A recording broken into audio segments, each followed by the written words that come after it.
Hello Year 2, it's Miss Hughes. Today's comprehension is called Hansel and Gretel. Once upon a time there was a boy named Hansel and a girl named Gretel. They were both very naughty. They never did what their parents told them. One day their family ran out of food. Their mother took them to the forest to hunt for mushrooms. When they were far away from home, she turned and ran away. She knew that there wasn't enough food for the children at home, but there might be in the forest. The two children were annoyed by their mother. Hansel thought he knew the way home, but Gretel wasn't sure. They tried their best, but they were soon lost. Just before the sun set, they stumbled upon a rather unusual house.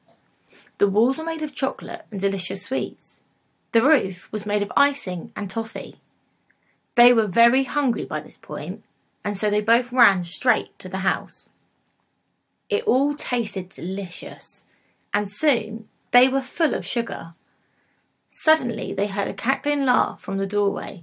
"2 more children for my pot." It was a horrible old woman. "There are even more sweets inside," she said. Hansel had always been greedier than Gretel, and he sped into the house.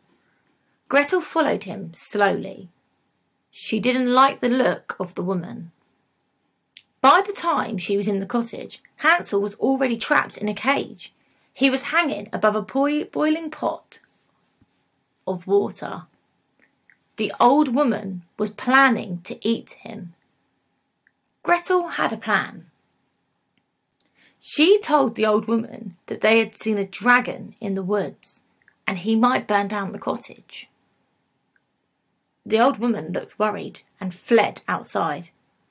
Quickly, Gretel reached up and released Hansel from his cage. There was an oven on the other side of the cottage, facing the door. The oven was very hot, and now Hansel had an idea. He opened the oven wide, and they both hid behind the cottage door. A few minutes later, the old lady burst into the cottage. Hansel and Gretel jumped out from behind the door and pushed her into the open oven. They slammed the door shut and quickly fled into the forest. After a while, they found their way home. They told their mother and father about the gingerbread cottage and they never went hungry again. So that was our story. We have our Viper questions here. Remember the letters and they link to our reading skills. And you've also got some retrieval focus questions here. Remember, with retrieval, the answers are in the text, and make sure you're using it to help you answer these questions.